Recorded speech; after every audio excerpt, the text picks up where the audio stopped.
We love hearing from you. You can text, you can call, hit us up on the chat line. If you think your team got screwed, if you think your team got a great draw, if you loved it, if you hated it, let us know. I think the bracket it's important, Sain, but it's not. It's also somewhat overblown this year. The thing that I don't want to see, I don't like how they seem to have leaned on, and there's a lot of opportunities for rematches that we've already seen in the regular season in some of these tournament games, which I don't necessarily. If you look at like Tennessee's bracket, you've got Arizona, they already played. Villanova, they've already played. So 1, 2, 3. Tennessee should not be a 3. Yeah, Tennessee got screwed. Wisconsin, like Duke is the one. Duke, I mean, Tennessee's better than Duke in pretty much every metric you can go up and down the list in terms of quality wins. You know what that's about. All that stuff. So it's just it's frustrating that it seems as though conference tournament week doesn't seem to impact bracketing at all, except for teams like Richmond that come in and win surprisingly and steal a bid. They obviously have to be slotted in. Texas A&M should be in the tournament. I mean, the way they played, how good they've been, the way they played in the SEC tournament, you cannot make the case that they should be out. It's just you can thank Richmond for that, right? Yeah, but I mean, like that's what I mean. Like you can. It's not about the if you're genuinely looking at the best, like 34 at-larges, then they're definitely one of those teams.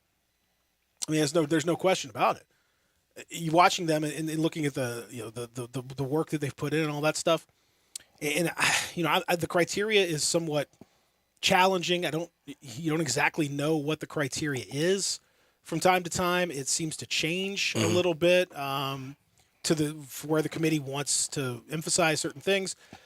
So, I mean, at the end of the day, once the tournament starts, then we won't really worry that much about it. You'll just go on about your business and all that. But it is frustrating because I think that there have been so many, I don't know, just weird picks this year. Just not bad so much, but just weird. Like Providence is a 4. There's no way Providence should be a 4. Nope, not after winning the Big East. I mean, they got thumped at the tournament. They've played poorly down the stretch. They don't look anything like. I think they're. What is their like Ken Palm? Like they're way down the list. And I don't know, man. It's hard to understand the metrics at all sometimes, for sure. So you look at. Providence is 49 in Ken Palm. 49. Yeah. And they're a 4 seed? Like, what? What do we do? It ain't adding up. Like, the other teams around them, Iowa State's an 11, and they're 48. Marquette's 47, and they're a 9. UAB's 46, and they're 12. And Providence is a 4? Pete, I got a question for you. Like, what are we doing? You just brought up the 34 at-large bids. Yeah. And I heard a pundit on television the other day, and it actually sparked something in me. Would you be in favor of all the at-large bids be given before tournament play? And then all tournament games are strictly at-large bids. If you don't win the tournament, you're out because all of the at-large bids have been given already. No. It's like a big game of knockout. I think that would be exciting. I don't like it because then you might as well just extend the NCAA tournament to 130, 4 or 136 games. Because that's what you're doing. You're making an extra single elimination tournament. But you're valuing the regular season when you do that, though, right? Yeah, but I mean, if you're going to have these conference tournament games, the games have to matter. If you're playing a team that's good and you beat them, that should matter. If Texas A&M goes out and plays the way they did against Auburn, now granted Auburn played inexplicably stupidly, but like that was an impressive performance.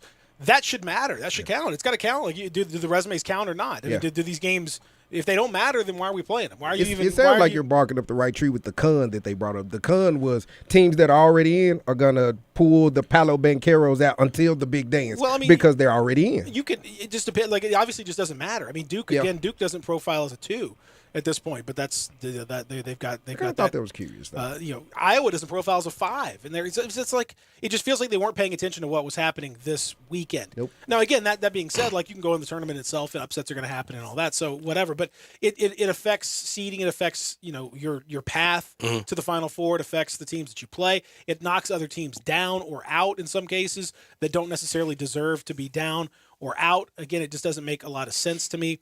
You would have a team like Texas A&M that's again. Let me remind you, Providence is a 49 in Ken Palm. Texas A&M's a 43. and is not in. And Providence is a 4 seed. Mhm. I mean, this is like, Yeah. I don't understand where they got this. Again, Tennessee profiles as a strong 2 seed based on their performance in winning the SEC. It doesn't seem to really matter that they won. Yeah, the SEC. It's just not. It's a really. Yeah, it's crazy. I don't get where they're coming from on some of this stuff, and so, the tournament, it's good and bad because you have the opportunity for a committee to undo some stuff that maybe one team, loses early with some nonsense and has a guy that's injured, and you can kind of undo that with the committee. But if they're not gonna really pay attention to the last week or two of the season, then what's the point? I'm with our buddy John Gassaway, who says, why are they not putting out tournament bid like an actual 68 team bracket officially every week throughout the season? Yeah. Just like you do like the BCS rankings back in the day, or the playoff committee rankings. I can like see this that. is how it would be. It's a lot If of it were- unofficial stuff, if but it were nothing played- official. Yep. If it were played today, here's what it would look like. And so you could do that. You could do it live, real time. You could do it the night before. Here's what it would look like, and have these guys because they obviously need more time and more effort to put this thing together. As far as Memphis is concerned, I think 9 is fine. I don't think that's I mean, from a power ranking standpoint, technically that might be slightly under rank, honestly, but it's still I think it's a reasonable. Yeah. So win or lose that game yesterday, you would have been probably playing the same game, just a different number besides your name. Yeah, I mean it's 8 or 9 as opposed to the difference is you'll play the 1 seed versus the 2 in the next round if you drop down to 10 or if you win up to 7. But yeah, when you're in that 7, 8, 9, 10, it's not a major difference. It's just the matchup that you got, and I think Boise State it really depends on how you look at it. Like, I mean, Boise State from a talent standpoint and all that stuff is quite good. I mean, that's going to be a tricky matchup for the Tigers, but they also don't have a lot of size. They also don't have a lot to deal. Like Jalen Duren, you should think would have a major opportunity to. That kid look good this weekend. Man, to dominate. He looks really good. Yeah, he looks like that kid looks woke. He looks like he's ready. He looks like he's ready to go. So. yeah, he went from being a 5-star to a pro. Oh yeah, I he's gotta a that for sophomore. sure. He's not a freshman anymore. No, he's an NBA player. And Pete, quickly, you were just talking about the possibility of having the March Madness updates all the time. Isn't that what in February when they come out with the top 16 seeds? Now I know you said the full deal. No, that's what I'm talking about. The The full full deal. bracket, because that's So- more interesting to me than the. So what to they that do. standpoint, Joe Lunardi again got 67 out of 68. Is he not that? No, Okay. because he's not. Because he's not official. Guy's batting like 96%. It doesn't, but it doesn't matter. He's not. I mean, most guys. I see what you're saying. 100 is not. Most guys. It's not about predictions. It's about because I don't care about the predictions. You mean Take like it over- actually? yeah, I wanna actually, know, yeah. Who's actually in the that's game? what I'm saying. From the real committee, Like yeah. like the night before, Texas A&M would know.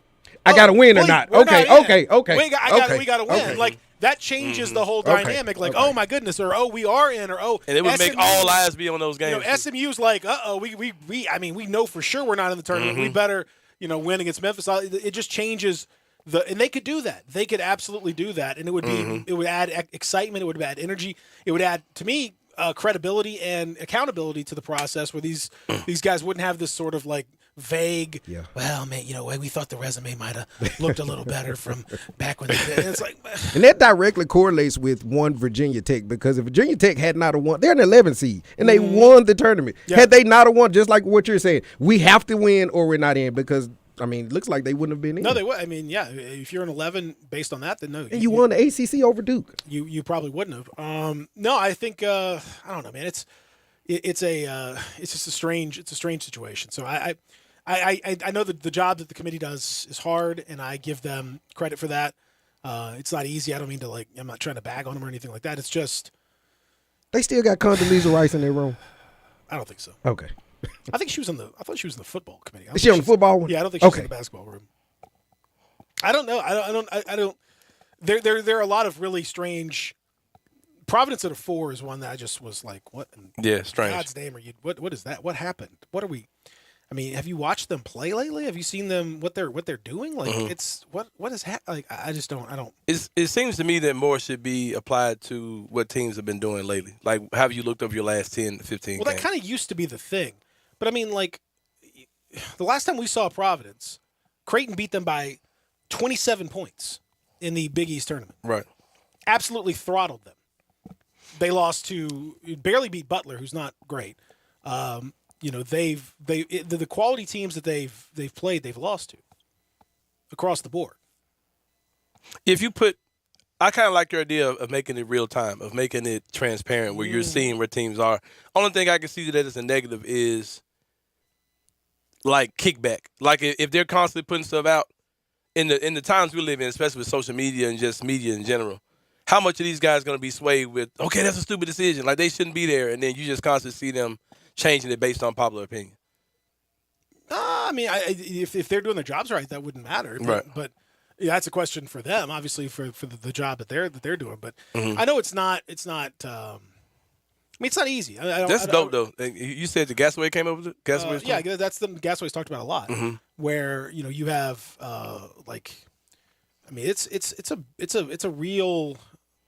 it's a real possibility. You could do it. Like it would be easy. It would be easy enough to do, and people would be able to really follow the process and understand how it goes and what's going on and what's happening with it and all that stuff. It would make a big difference for a lot of these teams. And I just think there needs to be some accountability for some of this stuff because you get to go and the committee does the seeding, and like I said, most teams you kind of forget about it after a while. But you set up, like, for example, Murray State as a 7 is a really dangerous 7.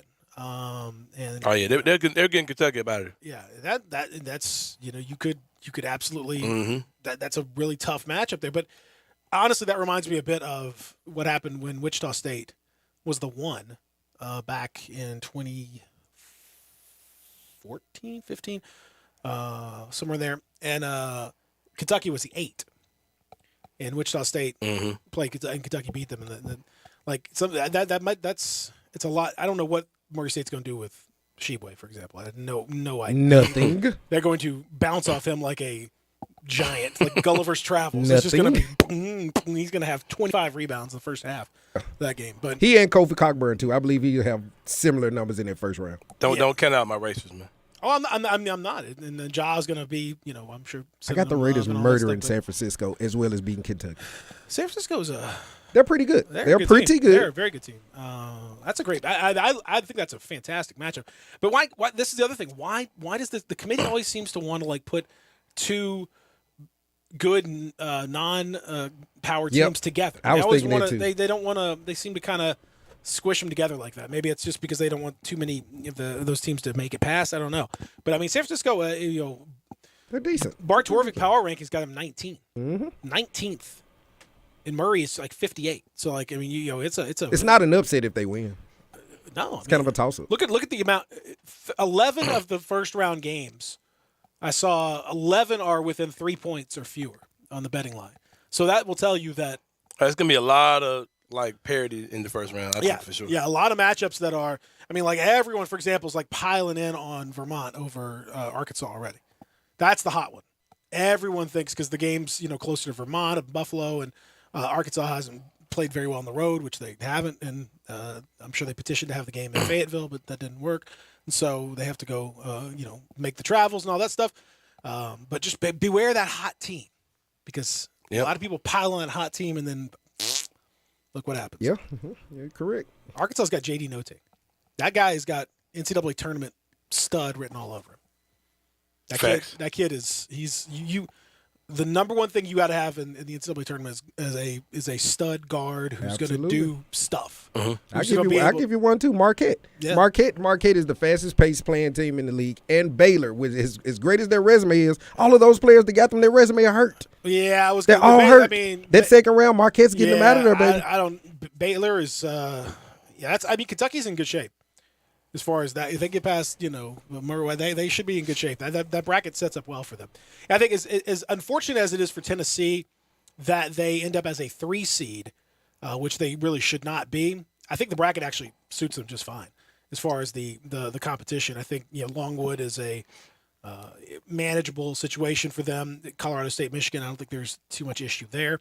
Villanova, that's the one that's problematic because they lost to them badly early in the season, but I think it's a different Tennessee team. And then the number 1 seed is a team in Arizona they've already beaten, so nothing surprising there. I think if they get past Villanova, then I think you've got a real good opportunity. This is a very doable bracket for Tennessee. Here's the thing, though. The stuff about Rick Barnes, and Tennessee played great in the SEC tournament. They got Tennessee's some breaks. playing great. Well, no, they played really well. Like they're playing. They've for the last couple months, really, since Kentucky took them to the woodshed, and they kind of had the little come to Jesus meeting and kind of got things addressed. Changed their approach a little bit. When they hit outside shots, they are a devastating team. Guard play is solid. Kennedy Chandler looks like a stud. Future Grizz. SEC tournament MVP. Kid looks great. Vescovy, Ziegler, they've got guys that can handle the ball and do that stuff. The problem for them, Rick Barnes, that is a real thing, though.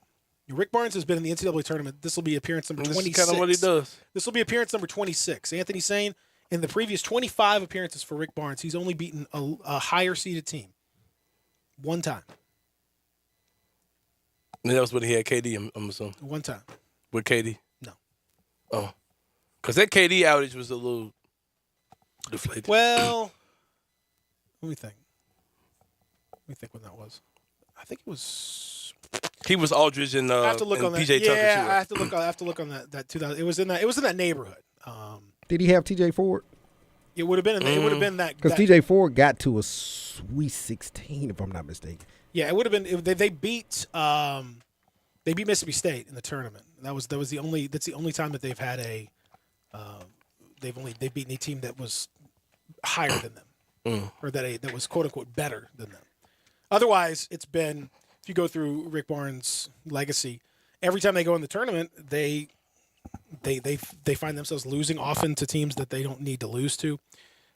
His tournament record is a thing. It's a real thing. Like it's so frustrating for, I'm sure, for Tennessee fans. We'll take a break and talk about it. Also, along with the Tigers, but for these teams that are out there, he's a really good guy. He's a good recruiter. Like, he's done a phenomenal job in so many ways. Like, Tennessee is doing great. Like, you look at how well they've done. They've been really good. But what does that lead to? What happens in the tournament? When you have those consistent disappointing performances in the tournament where you just look like you're just getting smacked around, and where you don't play well, where you get beaten by teams that are below you, where you can't beat the teams that you need to beat. It happens over and over and over and over again. It's a tough spot to be in. So he has to prove that that's not the thing. He has to prove that that's not, and that may seem a little bit unfair, whatever, based on the way they've played, but that's just the way it is for him. Yeah. He has to prove that because it's happened too many times in the tournament. Never stop. Yeah, it's just happened too many times, man. He's got that Final Four, that 02-03 team, but beyond that, they've gone to the tournament and mostly disappointed. And you think with 25 appearances, as good as he's been, and with with teams that the star power he's had, he's had 5-6 teams now that were ranked in the top 10. When they went into the tournament, so you'd think that you'd have more than one Final Four to your name. Yeah, for sure. You know what I want to see more than anything in this tournament. We'll talk about this probably more so after the break. Mm-hmm. The battle of the big men, possibly in the second round. Jalen Duren versus Chet Holmgren. That's you gotta get past the first round first. That's what I'm saying. I'm just trying to wheel that thing into existence. We beat them last year, Pete. Come on, claim that. I just want to wheel that thing into existence. Was Chet Holmgren claim that? Last year? No, I mean Boise. Like, I ain't worried about Boise. We beat Boise last year in we the should NIT. beat Boise, man. I ain't gonna lie. You worried about Boise? Come on, Pete. Don't do that. We should beat Don't Boise. do that, Pete. Get on board. Like, claim it. Come Let's on, go man. ahead and say you got to wheel Gonzaga, Memphis, baby. You got to wheel Jalen Duren versus Chet Holmgren. Y'all crazy. And that's how Super Bowl. I want it to happen, but y'all are crazy. I ain't saying it's going to happen. I just need you to jump on board. Yeah. Claim that Boise win, man. Claim it, man. Come on, man. We need to see that, man. Come on, Pete. Ain't there yet. Claim that Boise win. Ain't there yet. Ain't there yet. We'll see. All right, we'll come back. Continue talking NCAA tournament, including the Tigers and I guess a slightly disappointing Sunday against Houston, but I mean mostly good stuff from the Tigers this weekend. We'll talk about it. We continue here. Real Sports Talk, Sports 56, 98.5. Brett Norsworthy and Gabe Kuhn drive you home with Sports Time on Sports 56. Brought to you by DeSoto Auto Sales. Weekday afternoons from 3 to 6 right here on Sports 56 and 98.5 FM. Welcome to Triumph Auto Sales, where you'll have a great car buying experience. Triumph Auto Sales is your #1 source of quality pre-owned vehicles ranging from lease returns to new car trades, all at huge savings. Plus, Triumph has a full array of financing options to meet your needs. Find your next car online at triumphautosales.com or stop in today at 4875 Elmore Road. Triumph Auto Sales will help you get the vehicle you want at the price you need and the service you deserve. For a great car and a great experience from a local and family-owned business, visit Triumph Auto Sales. A good friend of mine told me about this awesome place for lunch. Oh, yeah? What's the name? Neil's Grill and Bar, where the fat man rocks. Everybody knows Neil. Where's it located? It's located in Yorkshire Square off of Quince. And what's it like? The best lunch place in Memphis. You know, like real mashed potatoes and gravy. Everything is made from scratch. Monday through Friday, daily lunch specials like Monday, baked chicken, Italian Tuesday, spaghetti, ravioli, Italian spinach, delicious fried catfish, fried chicken livers every Wednesday, Friday, Salisbury steak, barbecue chicken, or if you just want a vegetable plate, the best veggies in town. What about the lunch price? Meat and 2 veggies, $7.95. Meat and 3 veggies, $9.99. And veggie plate, $8.95. Big fat boy portions, man. Man, you're making me hungry. Come hear the best live local music at Neil's. Eddie Smith plays Sundays 5 to 9, Mondays karaoke, Tuesdays Debbie Jameson, Wednesdays Elmo and the Shades, Thursdays John Williams and the A440 Band at Neil's. Where the fat man rocks. Hi, this is John Conway with Conway Services. When was the last time you had your heating system cleaned? How about a safety inspection? Right now, Conway Service is offering our 16-point Energy Saver Super Tune-Up on your heating system for only $69. That's right, for only $69, we'll come out and perform our 16-point energy-saving Super Tune-Up on your heating system. We'll also include a complete safety inspection using our state-of-the-art camera system, making sure your heating system is safe to operate this winter.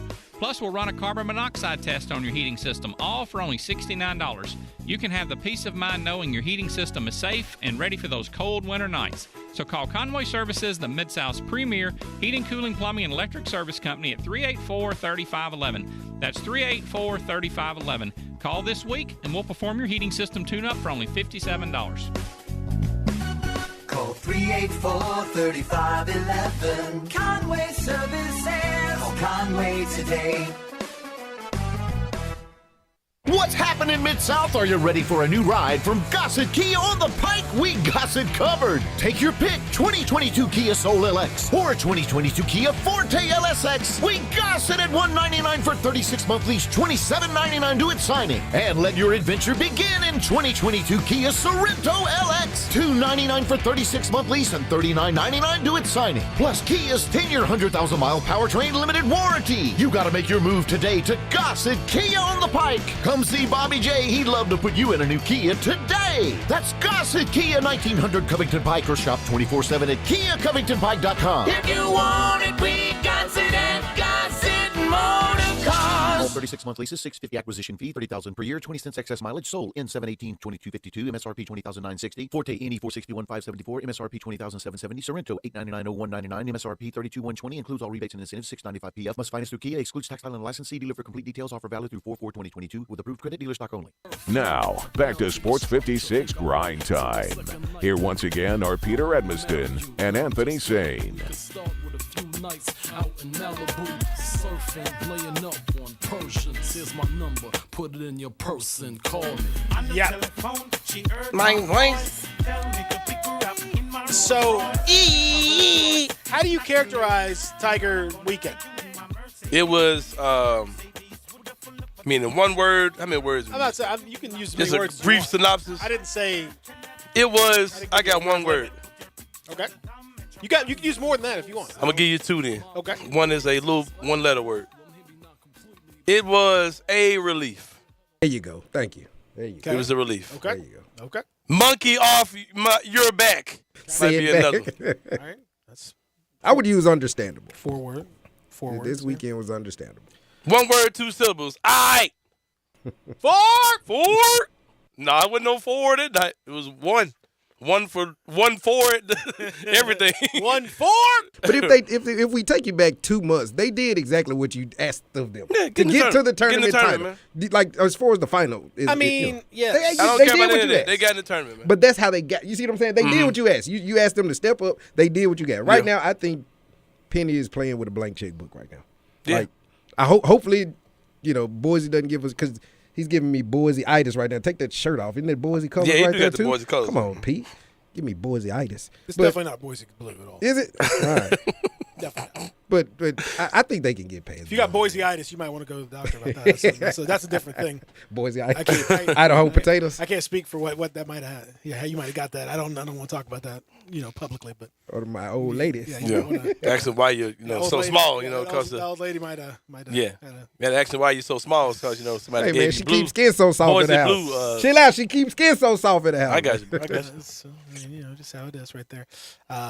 All right, so the Tigers,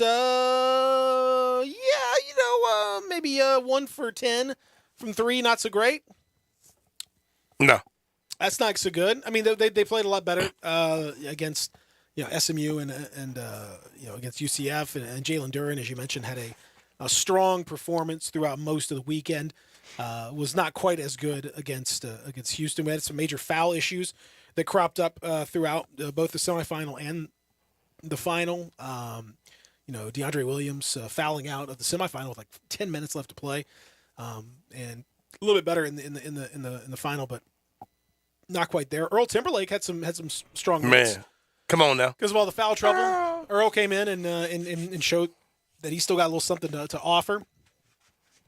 And I think you saw the good and the bad of Alex Lomax all kind of in one. Oh man.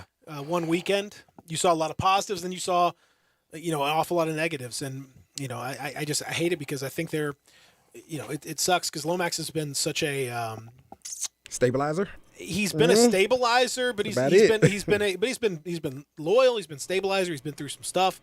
He deserves this opportunity, like those guys do. They've been through a lot of bad stuff. This is some good stuff, so you get that good stuff. But he's just so limited, and the same thing with Tyler Harris, where if he's not hitting those shots, then it's either like with Tyler, it's almost to the point where you put him in, give him a 5-minute cameo, and if he hits a 3.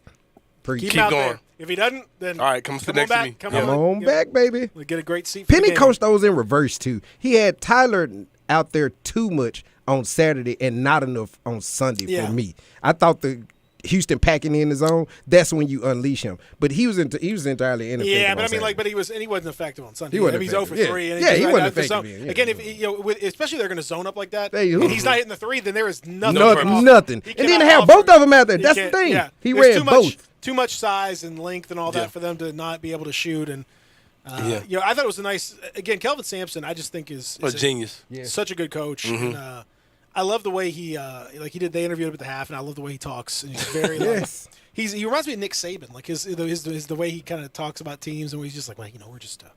I'm rooting for them now. His level of pettiness and shadiness, bro, is just peak in my opinion. Phenomenal. He took 2 shots at Memphis, and both times they were fun as hell.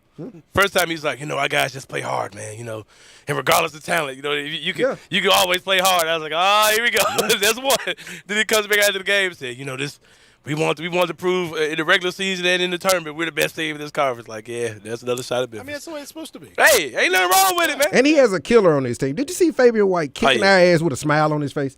Like, he was doing it with a smile. When he was out of bounds, when he got wide on Alex Lomax and Alex couldn't see, he was like, little man, what you going to do? Like, man, and I apologize for everything I've said about DeAndre Williams looking old because everybody on Houston team looks old as hell. Everybody on the Houston bench looks old. That's true. Especially Moore. Moore had that thing going on.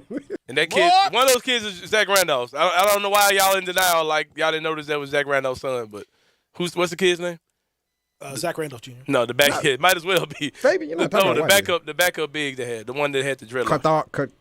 No, he had a basic name. I thought it started with C. Something with a C. The guy that when A-Lo tried to get the over the back, he was entirely too small. Him. Well, the Tigers for 3. Oh, my bad. Go ahead. No, not for 3. As you mentioned, 1-3. It was in the second half, And it was the only shot they hit outside of 3 feet in the second half of the game. What? For real? For real. They missed a whole bunch of shots, and it was not good for them. So they only made 3 shots outside the paint in the entire game. That won't happen again. It shouldn't, at least. Say it again. The Tigers. I mean, like, hell, you pay attention to anything. It was ugly. You know what we're talking about. I want you to focus. Look at me now. No, Look at me. Come on. All right, come on. I'm locked in. They hit 3 shots outside of the paint. Right. You know that paint area, Yeah. right? Outside of that. The blue penis. The blue thing, yeah, there you go. All right, go ahead. We're playing in Memphis. All right, not playing in Memphis. Played at Dickies. No, yeah. The blue? No, go ahead. They made 3 shots outside of that the whole game. That's a lie, bro. I'm looking at it. Damn, playing back that game in my head, that is true. And Quinones hit the first one late in the second half, right? Yes, Something like that? Yes, it was that 3 late in the game. Yep. That was On that corner. The corner 3. 3 is the only one that they've hit. And in fact, in the second half, if you look at this shot chart here, they literally did not hit a single shot other than Quinones' 3 outside of about 2 feet in the entire second half of the game. But boy, were those 2 feet great. Back to Jalen Duren. Boy, were those 2 feet great. Jalen Duren's Did you incredible. see that young brother? Man. Dandridge, Oh, my Lomax, Duren, With all his those guys traveling for self. sure. What is? Let me pause. Let me step away from the whole bunch of NCAA shots tournament. right there. What is Jalen Duren in the NBA?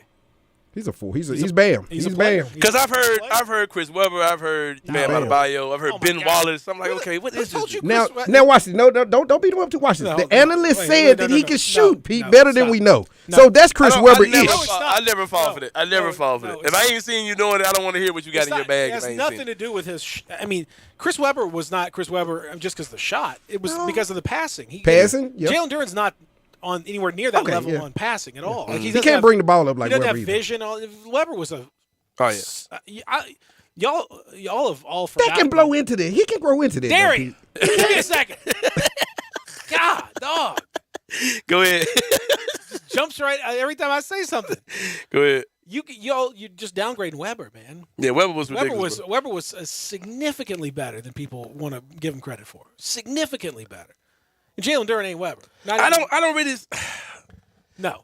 Jalen Duren is he's you could Bam Adebayo maybe because you could see that the jump shot and all that. He's not as explosive and not quite as long, I don't think.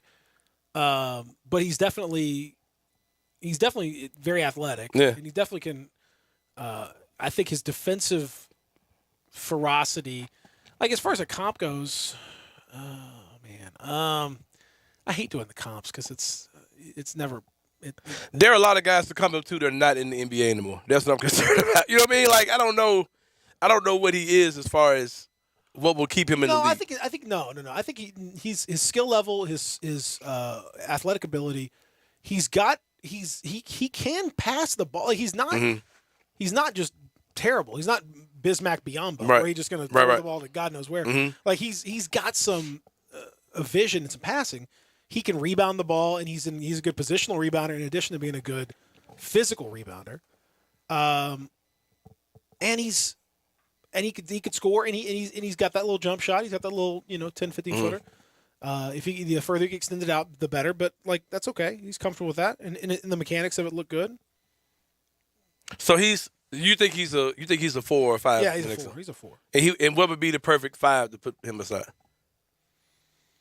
It would depend again on his which way he develops. Does he develop more on the offense or defensive end? But like a Miles Turner type, probably. Or Jaren Jackson Jr. Jaren type? Jackson Jr. type, yeah. I think that would make some sense. Somebody that can stretch out a little bit. Somebody can help him on the shot blocking front and kind of provide a little bit of that. But the rebounding would stand out with a guy like that. Right. He can get in there and.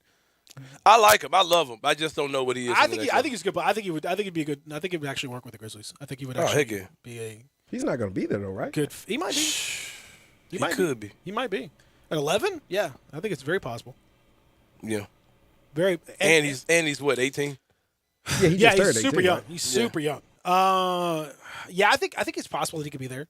And I think if he's close, gets down to 8-9, and the Grizzlies have 11. Especially if you have 11 plus 2 other. The Grizzlies have first-round been known picks. to move up. That's a very common thing for them. Yeah.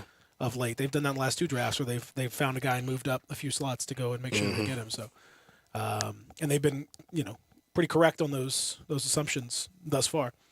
I don't know. I think he's definitely an NBA player for sure. And he's definitely gone, and he's definitely an NBA player, and that's what it's all about. As far as Tigers go, I mean, like they're going to play better than they did.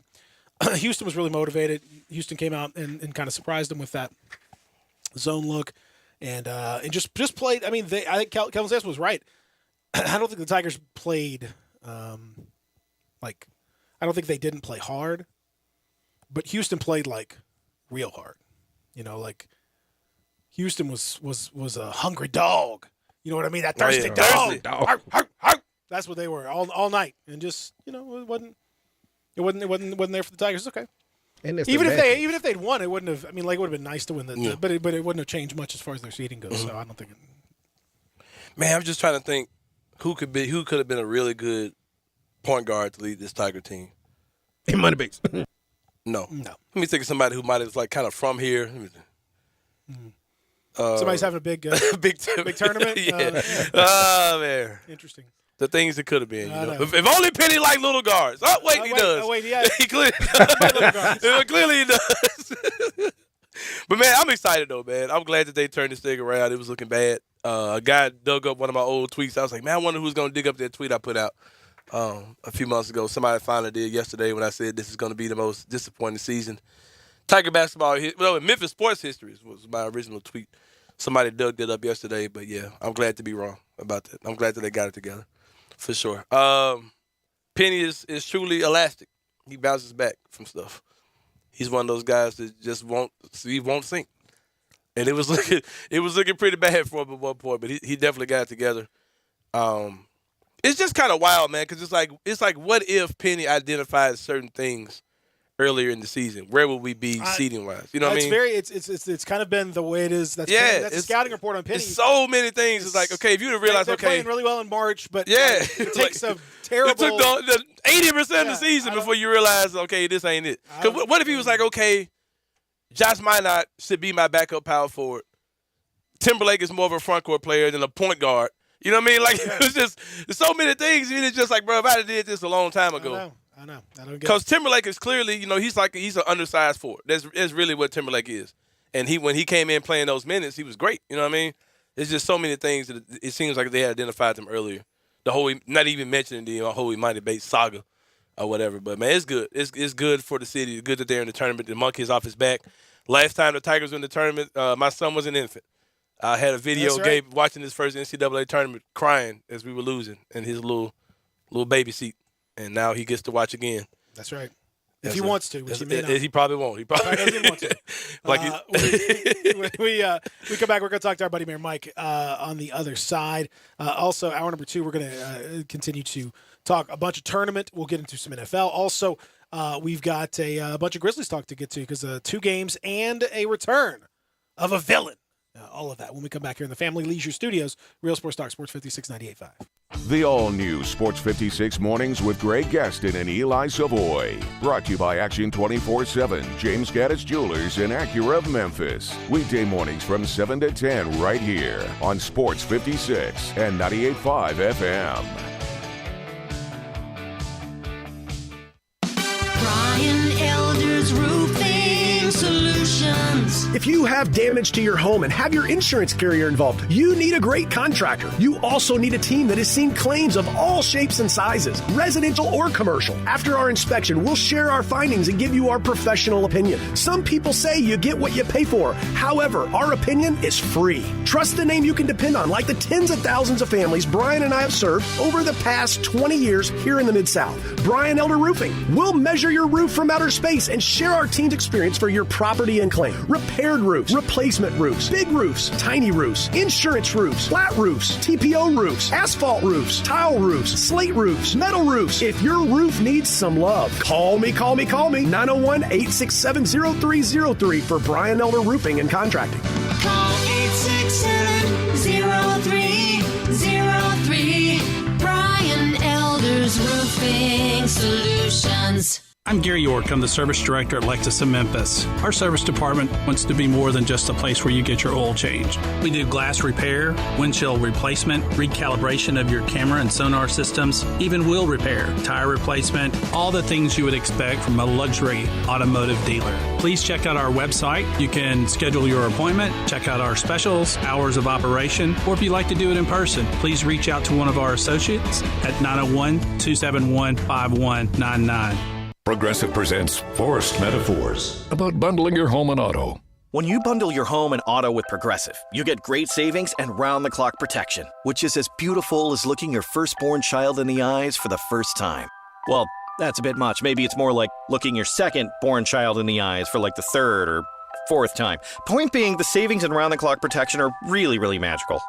Forced Metaphors. Presented by Progressive. Bundle and protect today. Progressive Casualty Insurance Company and affiliates. Discount not available in all states or situations. So you're finally going back to work in your actual office in actual downtown Memphis. That means it's time to get back in the habit of making yourself happy by going to Happy Hour. And there's no better happy hour downtown than at 117 Prime. The executive happy hour at 117 Prime has it all. From $5 glasses of house wines to $5 craft cocktails, $3 domestics and local beers, paired with the best oyster bar anywhere in town and the happy hour specials from the best chefs in town, and you've got the recipe for the perfect happy hour. And the only place for the perfect happy hour every weekday is 117 Prime. If you want to make money in sales, Flynn Broadcasting wants you. If you can sell, Flynn Broadcasting has a great career waiting for you. If you can sell, we have great benefits, salary, commission, sales leads, and a great place to work. If you can sell, let us know today. Send your resume to jobs@flynn.com. Can everyone sell? No. But if you can, Flynn Broadcasting wants you. Apply today at jobs@flynn.com. Start your great career today at jobs@flynn.com. Flynn Broadcasting wants you. Now, back to Sports 56 Grind Time. Here once again are Peter Edmiston and Anthony Sain. Man, you be reading my mind. Man. It's like a Rush, Coca-Cola, that is. Sugar Hill, baby. Damn, you know nothing about that, bro.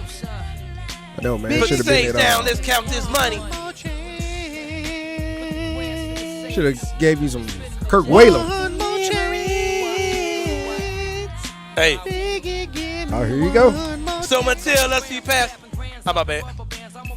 Wrong verse. Shout out to my boy AZ. Where's our friend Mayor Mike at? Mayor Mike! What up? Mayor Mike joining us live from parts unknown. Unknown, baby. That's just the way you like it. Yeah, man. Incognito. But Westwood always in my heart, though. From the Batcave. That's right. From the Batcave. How are you? Man, I'm good, man. Fighting some allergies today, but man, I'm all right. Hey, allergies came back with a vengeance. After they took a 2-year break, man, because of COVID. Like, all right. Yeah. You know what, man? I honestly, for the last 2 years, my allergies have not done nothing. But today, man. Oh, they came back hard this year. Vengeance. They came back hard. Kicking my butt. Speaking of kicking your butt, shame on you for walking through the halls of FedEx Forum with a New York Knicks. Proudly. Patrick Ewing. Proudly. Hey, I will give you props though. That Patrick Ewing jersey did like it had some miles on it. It did not have the creases in like you just ordered off of Amazon. It looked like it was. Nah, man. That's a real joint, man. It's a real game jersey, man. No doubt. Yeah. But yeah, man, I had a little static up in there, man. But the Knicks fans were deep, you know. So I was proud about that. But I did have a little static, man. Little guy got a little chippy. For real? But yeah, man. You know, people, you know, when they drink, you know, they're super fans, act a fool. But you know, other than that, man, good game, man. Man, Julius Randle did his thing, man. Triple J gonna have to put on a little weight. You know what I'm saying? Yeah, he's struggling. He's already put on some weight. He's already put on weight. That's the thing. He got to put on a little bit more weight, man. I don't know how much more weight he's gonna be able to put on. He's already put on. 20, he got to get his grown man strength. 25 pounds. You got to get that grown man strength, man. But he struggles with a lot of man. face-up power forwards for sure. Yeah, good game. I really enjoyed the game. It was right down to the last minute, man. So I couldn't. Hey, I didn't expect the Knicks to come in and win, man. But I'm glad they came. Well, good because they did, and it was a good game. Shout out to the group. Shout out to the group. I mean, we playing for a draft status now. Hey, we need y'all to stay sorry though. It's like every year y'all are playing for draft status. We need y'all to stay below the Lakers, man. Just do that for unlike any other. Right. Stay below the Lakers. Yeah. Man, y'all are no doubt. What an awful franchise. Mike, what are your NCAA tournament plans? How do you plan on watching NCAA tournament? What's the best way to watch it for you? Man, so we've been talking about that at work like all week. So we all bring in our iPads or computers, and we're gonna all tune in, and we're basically locking ourselves in the office, man. Hopefully my boss ain't listening to this. But yes, that's our plan, man. Normally, what I would do, man, I've taken off, for at least the first couple games, first rounds, and man, I would literally stay home. But this is a great time if you want to get a vasectomy. This is a great time to do it. You're right, man. No, that's That's the classic. Awesome That's the classic time. That's the classic time. Yeah, Doctors who do this is the vasectomies time. are. That's when they report that they are the most booked up. Oh yeah, because you get that 48 hours or so. There you go. Hey, boss, I see you Monday. Yeah, man. So you can't move. You can't move. Yeah, you can't move, man. Anybody out there thinking about doing it, man? Hey, this is an awesome time to do it. Just sit back, watch basketball, and eat ice cream all day. I've had it. I've had the procedure done, and that's what you can't do much. You're laid up for a little bit. Also, Mike, it hurts down there a little bit. Oh yeah, for sure. It's rough ride down there. Also, Mike, I know that you are a parent. I'm not sure that you are an SCS parent, but SCS kids are out on spring break. I am. Yeah, what is that looking like for you in the Mayor Mike household? It's a lot of Netflix, basically, man, during the day. So the oldest, she's 14, so she's at the house, man. But my mom is going to do some things. There's all kind of things. I'm letting the ladies handle it. Their moms are coming by and picking them up, taking them to do things. I'm just going to work. What are some of the things? What is the things you suggest for us parents who have their kids during spring break? So if you want to do like some free stuff, man. So which is something that we did over the weekend. So Dixon Gardens is free until 2024. Like I don't know what's up with that, but it's free. It's a cool little spot to go check out. You got the Children's Museum, which isn't free. What else you got in the city? Zoo, man. The zoo. Dang, it's a lot. The zoo. The zoo's gonna be crazy tomorrow. The zoo. So during spring break, the zoo isn't free on Tuesday. What? Oh, they stopped it. Remember when they had the little gunfight? Oh, that's right. That's right. Yeah. They stopped it. So during spring break, it's not free on Tuesdays, man. So if your kids plan on going Tuesdays, they gotta have some cash. Yeah. So you got the Brooks Museum, which is free on Wednesdays, I believe, all day. You got Brooks. Man, of course, Crosstown's a cool place to take kids. Shelby Farms got the little splash pad going right now. Yeah. So you got a lot of little options, man. They got little mom and me places. It's a place that I went in Collierville the other day. We took Marley. I can't remember the name of it. It's like a jump around place. I can't remember the name of it, but it was awesome. It was in Collierville. So, You're talking about that one in Carriage Crossing? Yeah, it's in Carriage Crossing. Jumping Jelly Beans is the name of it. Jumping Jelly Beans. I've been there a few times. Yeah. They love that place. We've been to Jumping Jelly Beans. That's a fun spot. There's lots of little areas. There's a lot of like places. that. Little gym. There's Jumping World, Jumping right. Urban Air. Take them skating. We did the roller skating. Yeah. The skating. East End over here is a fun spot. One of the best resources for that. Like, so my daughter would come into town when she lived in Houston, and so it would just be me by myself. So I used to go on this website called East Memphis Mom, right? And they have all these resources of all the free stuff, of all the things. Yep. I was in a Mummy's Day Out program. I'm the only father up in there, man. But they embraced me. But East Memphis Moms, man, that's where you need to go. They'll tell you everywhere. Although the East Memphis, the titular East Memphis mom herself has now moved to Dallas, but she still runs it from Dallas. What? So. So man, I learned where kids eat free on that site and everything, man. Every single day, kids eat free somewhere. So check it out, man. That's true. And it's really cool. Really cool. That's exactly right. You can't be paying for food for your kids. Use your resources. Mayor Mike, real fast. We know the kickback was this weekend as well. Yeah, for those of you who do not, for those of you who do not know, the kickback is a quarterly event where they focus on classic R&B and hip hop and funk from the 80s and 90s. Tell us about some of the sights and sounds that you see when you go to the kickback, which is at the High Tone this time. Yeah, so it was at the High Tone, man. Shout out to Skinny who owns the High Tone over there, man. It's just like an old school party. Think about Freaknik, right? But without the freaky part. It's just nicking. It's just a nick, So it's like a set, man. I don't know if a lot of people know what a set is, but a set is basically like a house party where you're just playing music, man, and everybody's socializing. And so that's really what it is, man. But so you have Devin Steele, Big Stu, DJ Houston, and Superman. They all put this on every quarter. And they have a live band with it, so it's got that roots kind of feel to it. So really dope, man. It's not like a fashion show or anything like that or who's who. It's like everybody in there, man. Like you'll see people from like Mikael Lowry was up in there, man. You'll see Philip Ashley up in there. You'll see like everybody like that's in there, man. From top to bottom, man. They even had a couple Grizzly players a while back that came. So it's just a real cool like. If you want to just go out and kick it, nice little vibe with people that you might not kick it with normally, man, it's one of those kind of places, man. And that's the best era of music in hip hop. So it's a good little chill spot. I've never been, but I always want to go and always hear about it after man, it already happened. Come with me, bro. Yeah, I've never avoided man. it. Like I always I don't know until it's already happened. I literally never know about it. I got you next time. Yeah, make sure, man. I got you. All right. Man, Mike. Good one, man, Mike. Hello. Hang up on that Knicks fan. All right, bro. We hit you up, man. All right, man. All right. Have a good one. Hello. Darren over there. No, man. No, that's the same thing they have with Booker T. Y'all want to holler. I ain't hitting nothing. My hands up. Hands up. That's what happened, man. It's always going to come up. I told my mama about that. Hey. She said, don't you be getting fired off the TV show? I said, Mama, you just watch it on YouTube. It's not a TV show. My mama think I'm on TV, y'all. So. Hey, let her think that, man. That's dope. That's exactly right. My mama said, don't get fired from a TV show. All right. We'll come back. Hour number 2 on the way. Stick around.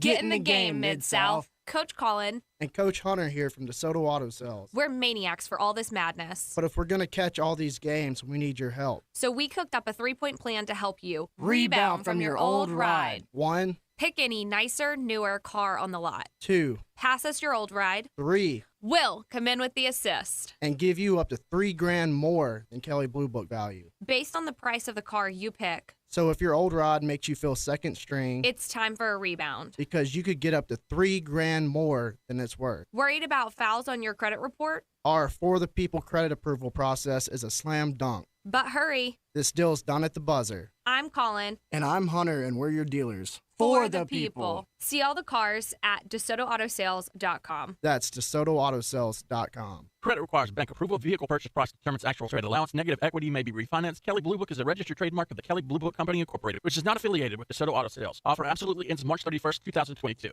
If you need glass replaced, there's only one name you need to know. Binswanger Glass, the largest full-service glass company in the U.S. They've been an industry leader for over 145 years. For all your residential, commercial, or auto glass needs, Binswanger Glass is the name you need to know. 24-hour emergency service for all commercial customers, plus a nationwide warranty on all professionally installed glass. Visit Binswanger Glass in Midtown at 340 South Hollywood across from the Liberty Bowl. Visit binswingerglass.com. Binswanger Glass.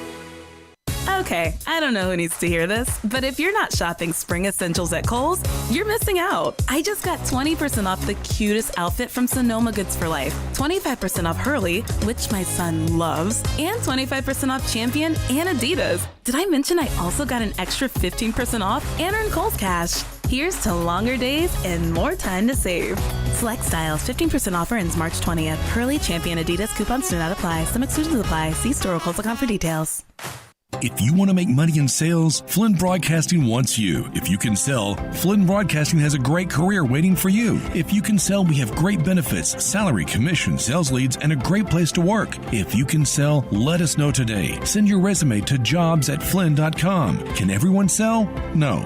But if you can, Flynn Broadcasting wants you. Apply today at jobs@flynn.com. Start your great career today at jobs@flynn.com. Flynn Broadcasting wants you. We are Sports 56 WHBQ Memphis and W253DF Memphis, Flynn Broadcasting Stations. Now, back to Sports 56 Grind Time. This hour is brought to you by Poultry Power. Here once again are Peter Edmiston and Anthony Sain.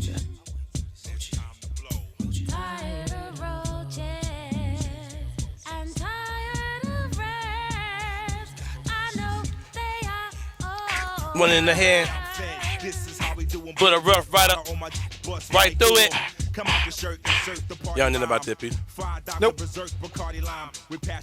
I've told you. I don't know nothing about nothing. As I've said that. I think Darian hacked my phone. Or maybe you're going through my playlist. Yeah, Shake your body. Post all your pictures. Make a hottie. Yeah, take all your rhymes with a Colgate smile, Peter. Haters. Tell them, girl. They'll love you 1 second and hate you the next. Feel crazy, baby. Y'all know about that, bro. I know about hour number 2. It's here. We in it. That I know. We are in the hour number 2. And I know it's NCAA tournament week. That I know. I know it's also the return of the villain. Dylan, the villain, is back. Dylan Brooks jumping right into the starting lineup after the Grizzlies and the Thunder both came out in the white uniforms. Man. It was an all-white affair. And they kind of Darian-like. Why don't you just let him play like that? Come on. I wanted him to play like that. That was Darian's favorite game. Like, yeah, look at this. Let's make a political statement here. It's good basketball. Right Make a political statement here. And I was like, go ahead. Good basketball. Go ahead. Who can tell the Let's go difference? white on white. It's the way it's supposed to look right here. That's what I'm talking about. Matter of fact, get rid of that three-point line. It's going back to the old school. Get a peach basket. I say that was the Darian game. The Darian classic. Pick that joker out of the basket. That's what you got to do right there. Cut all those plants out Had of a those moment of boys' heads. silence for me before they changed. Cut those plants out your head, John Moran. Get a respectable haircut. That's crazy. Hey, man, I'm going to let you guys hear my man Villain right quick. Go ahead. Combo with the dark blue and the white. We'll go to Michael Cole.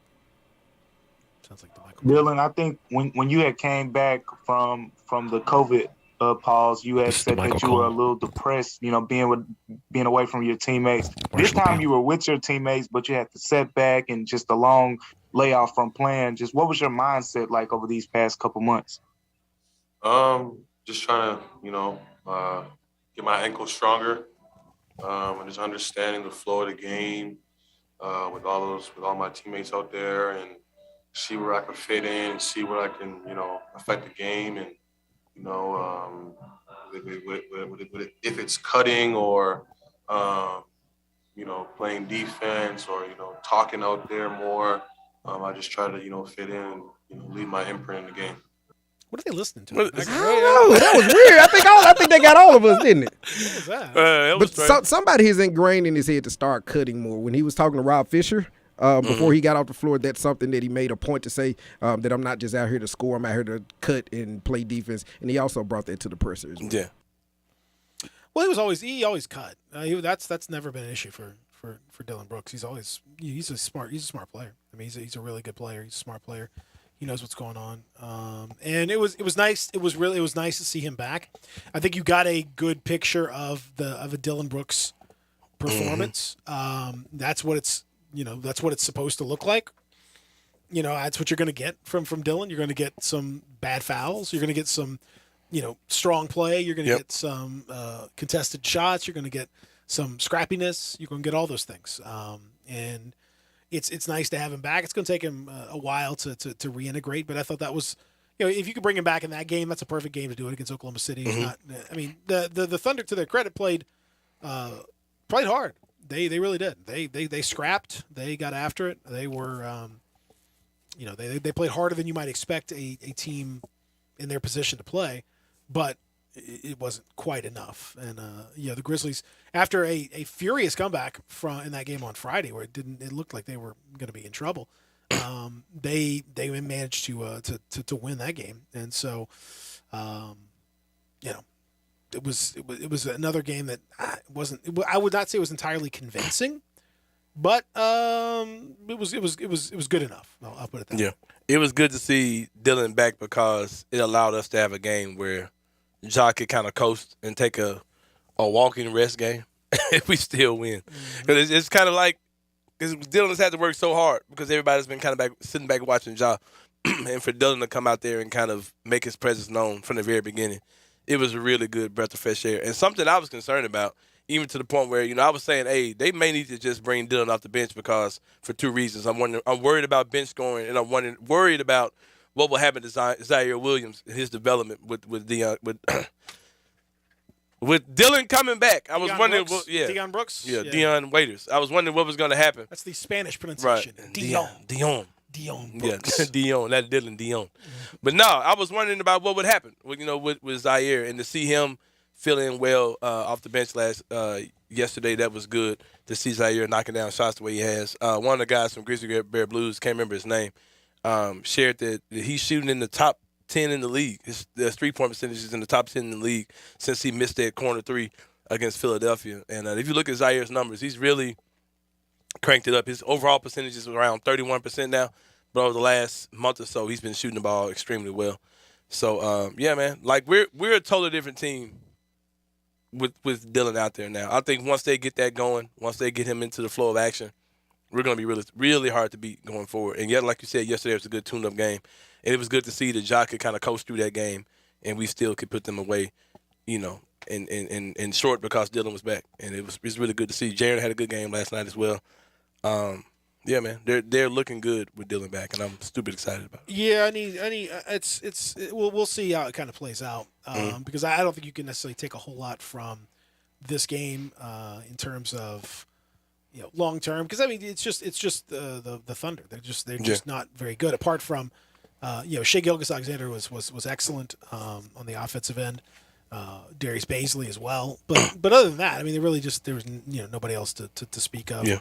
Pokashevsky. Their roster is so trash. Pokashevsky's a weird one, freak, kind of just strange guy. Olivier Sarr is interesting, but I don't think there's much more to it. Somebody named Lindy Waters III. Trash. That's who I want to played 30 minutes. I was unfamiliar with this. No clue that this human being existed. Somebody else named Vit Krejci played 20. Again, unclear that was a human being that existed in this world. If you had told me, hey, Vit Krejci's gonna what? Yeah. Did you swallow, I don't did you swallow something wrong? Did you mean like? Yeah. You must have met Kendrick Williams, right? Oh, you I said don't. Vit Krejci? Is that a real Craigie? I don't get the Thunder, man. Like I'm down for building through the draft and collecting assets, all those type of things. But there's no rhyme or reason to what they're doing. Like y'all, they have some good. They have Shai Gilgeous-Alexander, Giddey. You've got Lou Dort, whatever. Those are clearly your three best players. But it's like everything else. It's like trash. It's like they have some good players. And everybody else is terrible. They think Dort is good. They think Dort's better than you think he is. He's good. He's for real good.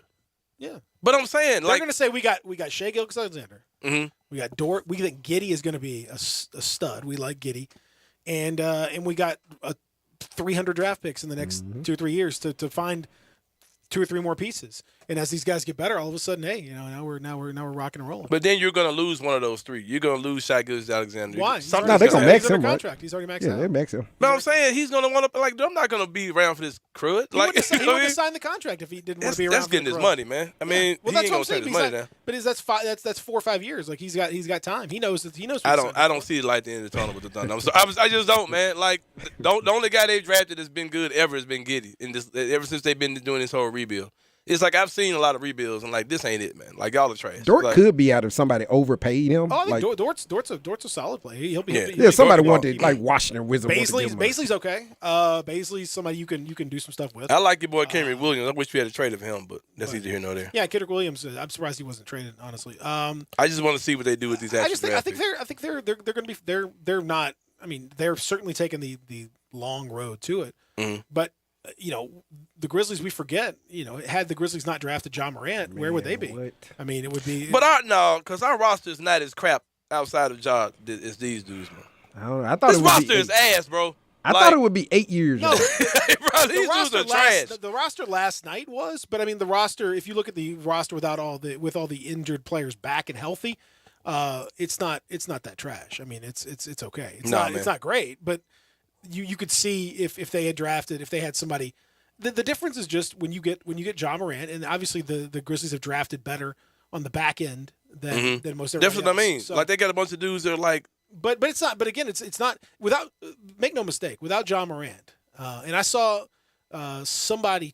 Who was it that tweet? The other day was talking about. It was that John Morant thing from ESPN that talked about his future. And one Eastern Conference GM said, no offense to Ja, but I think that Shai Gilgeous-Alexander could do what Ja's doing with Memphis. And I just don't. As much as I like SGA, I think he's a really good player, a phenomenal player. Ja is a different cat. I mean, not only from a physical point of view, but just the mentality and the approach that he has, and the way he's elevated the mental, the all that stuff is. I don't know where SGA would have been able to do that. Do you agree with the thought that SGA looks like the love child of John Morant and Jaren Jackson Jr.? Yes. Yes, that's 100% true. Yes, I do agree. I do agree with that it's for incredible. sure. It's incredible. He looks like a DNA experiment where they said, let's just see what happens when you combine John and Jaren. He does like one of those face app It mashups looks like a for face app for 100% sure. I'm sorry, but these dudes are horrible. If you took Ja, his nose and mouth are like Jaren. It's like you could, if you just took the bottom part of his face, you could swap. It would look exactly the same. It's 100% the same. It's weird. I don't know why I don't like the Thunder so much. It ain't like, I can't wait to play the Thunder. But it's just like, I guess it's the fact that their GM gets so much props for having a bunch of draft picks that haven't turned into nothing. I mean, I guess once they start drafting these guys, it'll be that's the different. thing. I just got to see it, man. Yeah, y'all gonna have horrible. to see. I mean, but they've got. I mean, if you they almost have too many draft picks. I think you ain't drafting all them dudes. But I think the thing that they do have is a huge amount of flexibility. They can do. With their rebuild, they have an insane amount of possibility.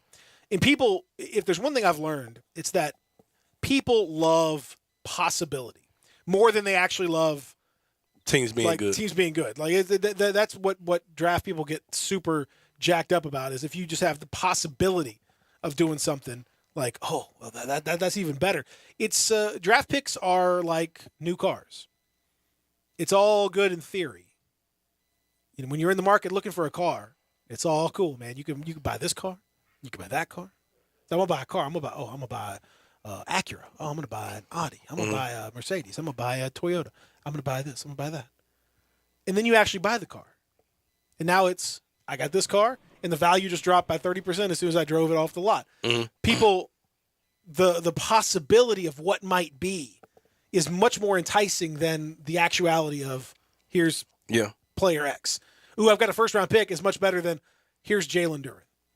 As much as I like Jalen Duren, it's not somebody might not value Jalen Duren as much. They might. So the Thunder, just to remind you, the Thunder have the Clippers first, their own first, and the Phoenix first. This year they've got their own second this year as well. They've got the Denver Clippers 2023 next year. Denver Clippers and Washington 3 firsts next year. No, 4 firsts because of their own also. 4 firsts next year in 2 seconds. 2024 they have 4 firsts there. Their own Houston, Clippers, Utah, and then two more seconds. 2025 they have 4 first-round picks. Miami, they're not making all those draft picks. Houston, Philadelphia. They're going to trade all those first-round picks right back out. 2026 they have 3 first-round picks.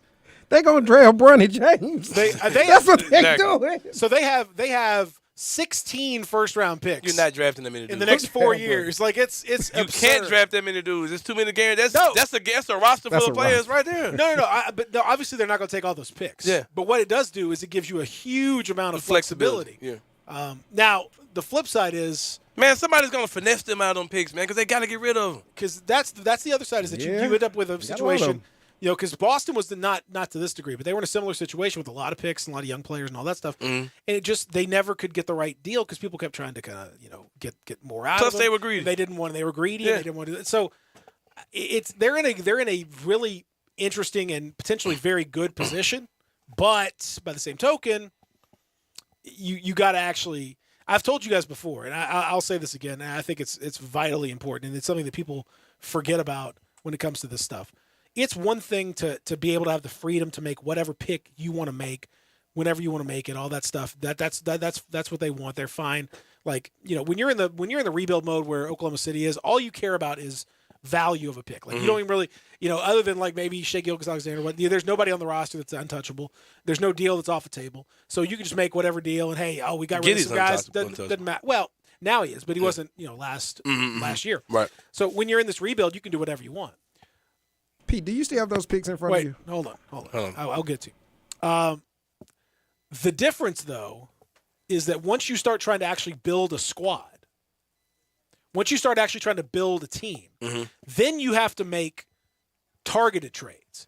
Then you have to make real trades, real decisions about who to keep and who not to keep. Sign guys to certain contracts. Try to slot them in here. Make sure your money's right. That's a much harder proposition. Yep. That's where the degree of difficulty from the Grizzlies' perspective, and Zach Kleiman, I think, deserves a huge amount of credit, the front office, because they've taken and they kind of thread that needle where you've got all these picks and possibilities and stuff, but you've also consolidated some of it into a cohesive roster that makes sense, and the money is good down the line. And you obviously have enough money for John, when his extension will kick in a couple of years' time, when Jaren's extension kicks in next year, when you have opportunity, you can bring back Bane. You have enough money to do that. Dylan, when his contract's up, maybe we'll see kind of how that goes. This year with Tyus and Kyle, we'll see that. But you're in a position where you've taken advantage of that. The Thunder right now, it's all just whatever. It's all over the place, and it's a different thing. Now you asked as far as the picks. Yeah, my question was, did when SGA came from the Clippers, they sent the first round pick with him to get Paul George? Yes, they did. Because you said that was the Clippers' first round pick, right? Yes. It's an unprotected pick from the Paul George trade. Oh my goodness. Yeah, and then from the Chris Paul trade to Houston, or to Phoenix rather, they have Phoenix's pick as well, which is top 12 protected, but obviously that's not gonna. They're not. That'll be the last pick of the draft for them. So they have that draft as well, and they're going to have a pick coming in. The Pistons, because of the trade that they made with Houston, they're going to end up with a pick, with a lottery pick and another pick as well. But I think that they've got a Detroit pick coming in that's going to be protected. So most likely that's going to kick in next year because it's lottery protected. So they have a ton of picks. That's what I'm saying. They got a ton of picks coming in. So, Rich and Isaiah Roby just disturbs me, man. Nobody in the NBA makes me feel as uncomfortable as that dude does. Mm-hmm. He literally looks like a baby in the face. It looks like somebody put like a filter, and it's like like a head swap or whatever. Like he looks too childlike in the face to be on the court. Who'd you say? What's the name? Isaiah Roby. He literally looks like he doesn't have any facial features. He looks like a baby, like literally a baby on a grown man, 7 foot taller. This week for the Grizzlies, at Indiana, at Atlanta, at Houston, a 3-game road trip that started actually 4-game road trip that started yesterday against Oklahoma City. Then back for a little bit tougher week next week. Brooklyn, Indiana, Milwaukee, Golden State. So that the things do kick up a notch after that as we approach the final part of the season. Again, we are about a month away from the playoffs starting in the NBA. It's about a month away from the playoffs getting underway. So get ready for it.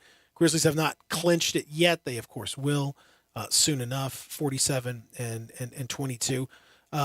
Darian, at what point now your Lakers, like what do we do? We need to set up a GoFundMe? Do we need to do like a Kickstarter? What do you have to do to get this team to not be so? Because I need my draft pick, man.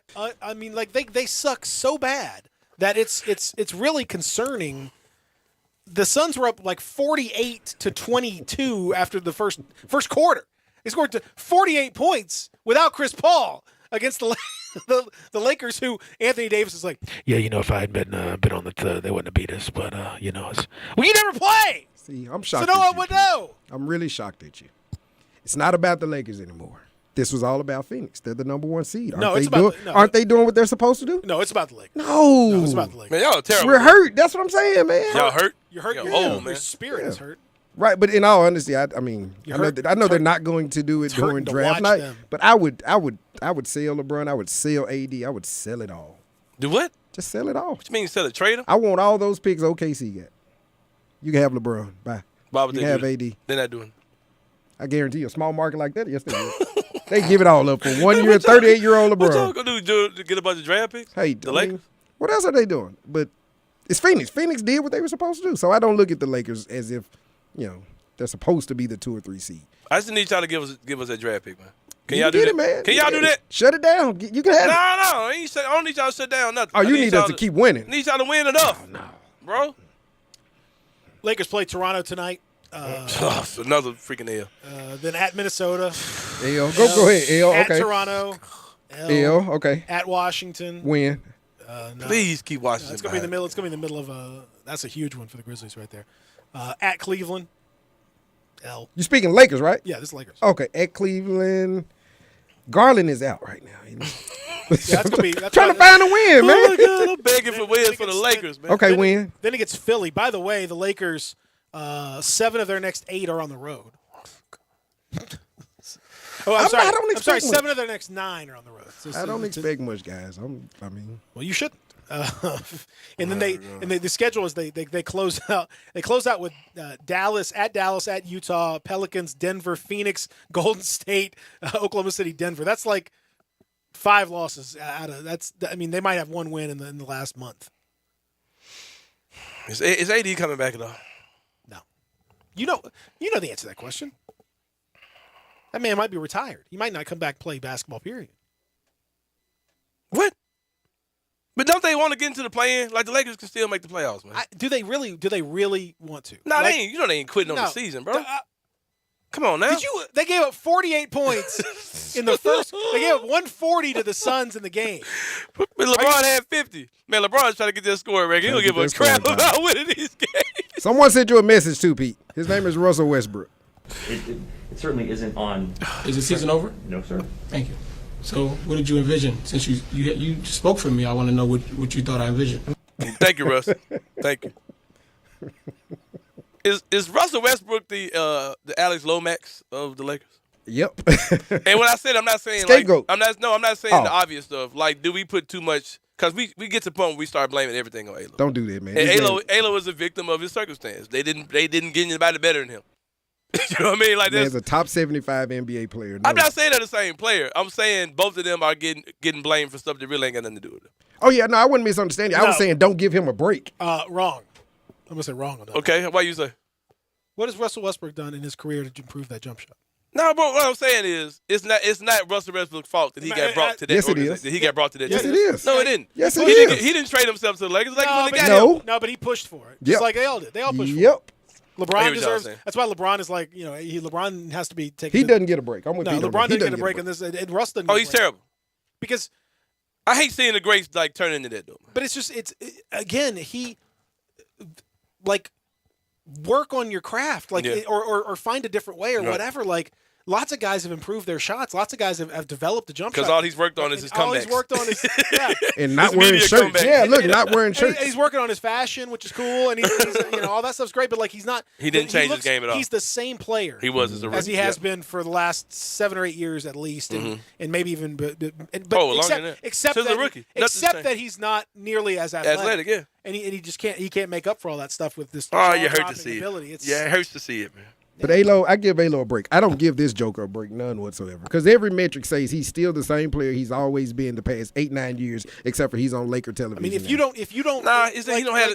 Like Peter said, he don't have his athleticism is cooked. Yeah, he's not nearly as. He's not what he was. But his turnovers and all that stuff. But again, like same thing with LeBron. Like LeBron's athleticism is cooked, but you know what? He changed. He learned how to shoot. He learned how to use physicality. He can be more of a playmaker than he was. All that stuff. Like do something. And Russell Westbrook on defense is not as he's never been great on defense. Even when he was a standout athlete, he never gave much of a crap about defense, and now he really doesn't. So it's again like make yourself valuable in some way, and he just and so now you're paying $47 million for the privilege of watching. And he has a player option. He's the highest paid. He's the highest paid player on the team. He's higher paid than LeBron. He's higher paid than AD. He's the highest paid dude on that team. It's with a player option to come back. It's unconscionable. Bro, if y'all stay with the Lakers, with the Grizzlies get that pick, I'll buy a Westbrook jersey and wear that joint. No, you won't. Yeah, I definitely won't. 360-8255. That definitely will not happen. I'll wear it on 2K. As we My credit player. Maybe, that you might do. Maybe. Check us out on the AutoZone. Listen with phone calls and text 360-8255 as we continue hour number 2. Grind time, Real Sports Talk, Sports 56 and 98.5. Sports 56 Happy Hour with Johnny Radio, presented by Tito's Vodka, from 11 to 1 every weekday on Sports 56 and 98.5 FM.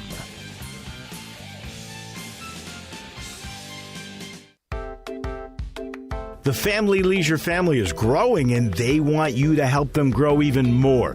Family Leisure is now hiring for multiple positions. They're looking for self-motivated, goal-oriented people to come and join their family.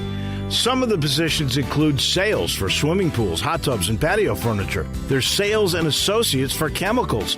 Parts and service department associates are needed. Service technicians, you got to have a valid driver's license, and cashiers are needed too. Family Leisure is also looking to add to their installation crews for building above-ground pools. Send your resume to Family Leisure now, 2120 Whitten Road, Memphis, Tennessee, 38133, or email memphis@familyleisure.com. You can also call 901-371-9090. So come and join the family at Family Leisure, Whitten Road at I-40, where family and fun and you all come together.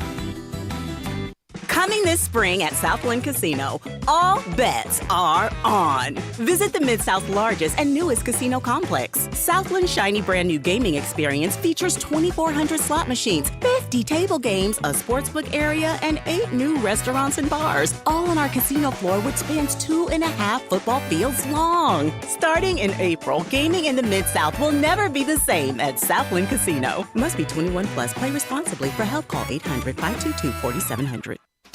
Spring is around the corner. That means the sounds of air conditioners cranking up will be in the air soon.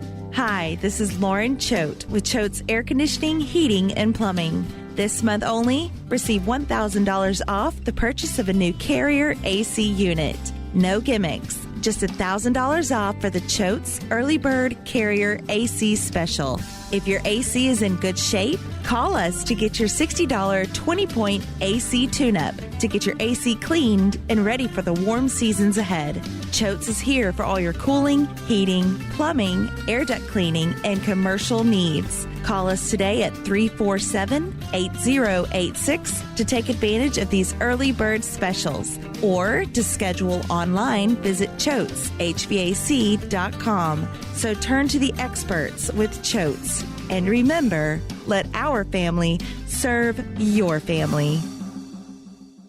Hi, folks. Bob Burkhammer for the Sunrise Truck Corral. Going to buy a truck? Sunrise has new trucks, used trucks, big trucks, little trucks, custom trucks, factory trucks, long bed trucks, short bed trucks, regular cab trucks, extended cab trucks, crew cab trucks, 4-cylinder trucks, 6-cylinder trucks, 8-cylinder trucks, 2-wheel drive trucks, 4-wheel drive trucks, all-wheel drive trucks, GMC trucks, Chevy trucks, Ford trucks, Dodge trucks, diesel trucks, SUVs, light-duty trucks, heavy-duty trucks, trucks for rich folks, trucks for poor folks, trucks for young folks, trucks for old folks. Want a truck? Go online to the Sunrise Truck Corral, the old Hummer building in Bartlett.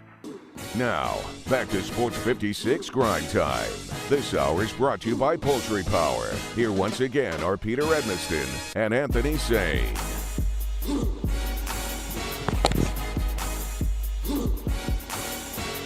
Hey, low. Hey, low. Hey, low. Yeah, y'all don't understand. Darren, you're on something else today. Darren, the coldest DJ / producer in the city of Memphis. I know. Basically. Darren, Uh-oh. There it is. What's wrong with y'all, man? That man over there on the ones and twos over there, man. Get my orchestra on. You might Mark Repelé. Yeah. Black Mark Repelé. Oh. I put, for those of y'all in our listening audience, I put Peter onto this Instagram page. Uh-huh. That was great. Oh, y'all need to check it out, too. It's called... what is it called? Busy Bottoms. What's the name? It's like something French like Voso, or something like that. Yeah, it's just the isolated vocals from all these different hits, songs, and stuff. And voiceovers and sound don't take. No. It's just the vocals. It's like they took the vocal, instrumentals they took the vocal track only of these songs, and just isolated it. And so they found these. I guess they got the masters of some of these different songs, and they just isolated the vocal track, and that's it. They took all the other tracks out, and so you hear like. And some of the stuff you knew of, like some people are just singers, so they could sing. But like when you hear Prince without some of the instrumentation, or when you hear like the Doobie Brothers was the one that was really surprising to me. I was like, man, the Doobie Brothers this dude can sing. Like, man, that's stuff like that. It's really. I'm sending to you now, Darren, and I'm putting it on my Twitter. It's very cool. It's very cool to hear, some of these things like Journey, like the, some of these songs. And you're like, wow, that's pretty awesome. Like Steve Perry, man, he can sing. He could go. So yeah, give the people the. Yeah, I'm gonna give it to. I'm just gonna tweet it out to the people. Tweet out to check it out. At busybottoms.com. At Sain the Nuts. Some of your sites. Don't tweet those out. Nah, yeah. Yeah, don't tweet out your. GrumpyGrannies.com. You know this man walks me past Miss Margaret every day now. Yeah, I do not let that man walk past Miss Margaret unattended. Mom. Walking you straight out the front door. Maybe like, come on, man. Come on, better. Mamasboy.com. Yeah. GetItGranny.com. This dude. Hey, you like that girl that has that filter where she puts an old woman face on her body? Oh, man. You seen that lady, Peter? She's got like a stacked body. And she puts an old lady filter on her face. Oh, I've seen it. Look at there. Oh, yeah. Darren's like, oh, I'm going to start using that one. Yeah, put the filter on. Yeah, put the filter on, baby. Live. He's like, he's holding his phone out. He's like, oh, just stay right there. Just stay right there, yeah. Don't move. Don't move. Okay, the filter. Okay, he's like, don't move. When we date, I'm on this date. I don't want you to move. I need you to stay right there. Stay right there. I'm only gonna look at you through the phone. Real sicko, man. Get yourself together, Darren. I know you guys gotta heal up, man. Find the Lord. So find somebody. Get it close to God. So you sweep them off their feet with the good music, and they forget. Yeah. The old music. So we go to the NCAA tournament. The Tigers, for those that didn't hear, the Tigers did make the tournament. I don't know if anybody miss that news. Am I breaking? We news? in there. Am I breaking news for anybody? Okay, I want to make sure I'm not breaking that news for anybody. Tigers did indeed make the tournament. They are a 9 seed. They're taking on Boise State, and that game will be on Thursday. It's going to be one of the very first games out of the gate. In fact, it's going to be the third game first game on TNT, third game overall. Michigan, Colorado State is the opener of the entire tournament. I'm not counting the first four. With respect, I'm not counting the first four. So sorry to everybody that's in the first four. I'm not really counting them. Thursday, though, Michigan, Colorado State, then South Dakota State, Providence, and then the Tigers against Boise State. Now, here's the thing. It's going to be in Portland at the Moda Center, where the Blazers play, where the Grizzlies have played many times. And that game is going to tip off at 11:45 or 12:45 Central. And that's going to be a 10:45 tip-off. 10:45 tip-off local. So they're going to be out there.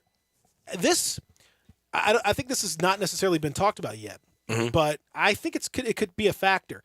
I'm going to be very curious to see how Penny Hardaway and the staff decide to handle the time change stuff, because not only have we gone through a stupid daylight savings time, which I hate, spring forward, just pick a time and just deal with it.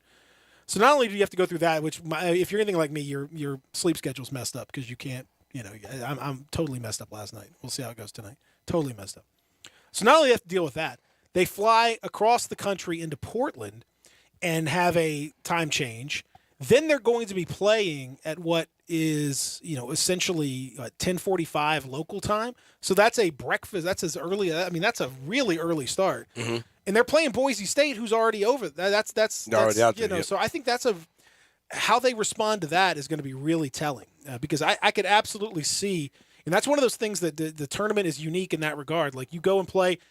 I mean, with all due respect, I'm sure there'll be several hundred Tiger fans that'll make the trip, but they're not going to be a whole lot more. I can't imagine the Moda Center is going to be full of fans for that. So there's going to be a low energy atmosphere with time change being a factor.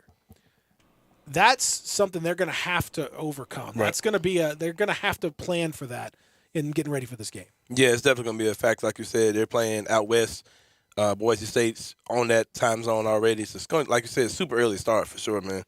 All things considered. So it's going to be interesting to see.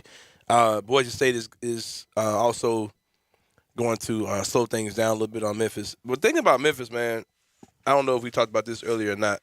Their style of play can catch you off guard. Like, Boise State, I don't think Boise State has seen the level of talent that Memphis is going to throw at them, especially when Memphis starts speeding the ball up, that press, things like that. I can see Memphis definitely. People always say changing. that. The tournament usually doesn't happen. Like, it happens every year where teams like beat other teams that it's like how I can't believe how would pick a team that's had a huge upset. How would Maryland, Baltimore County beat Virginia? They've never seen anything like that. Well, no, they beat them by 20. I mean, like, how DeAndre Ayton and they got absolutely trounced by Buffalo. Buffalo's never seen anybody as big and strong as DeAndre Ayton. He was number 1 draft pick. It didn't matter. Yeah. It lost by 20. Like, it happens in the NCAA tournament.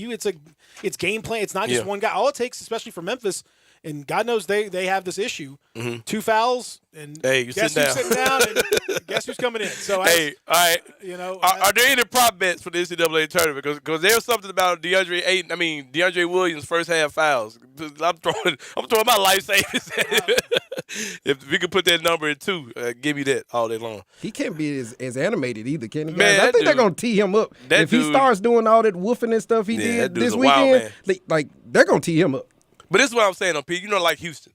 Like, we looked at Houston last year. Like, man, Houston ain't that good. Like, we gave Houston everything they wanted last year. Then they made that super deep run. Because they're a team, if you're not used to that style of play, man, they can come in and blitz you, man. Like, that's what I'm saying. I think Memphis can probably give a team like Boise State, some No, early I mean, I'm saying of course they absolutely can. But it's just a matter of, will they? Will they actually be able to do that? Is that something that's actually going to happen? Yeah. Or is it going to be a situation where coaching? Where you in theory, we've seen time and time again a number of matchups where it should be overwhelming, but it just ain't.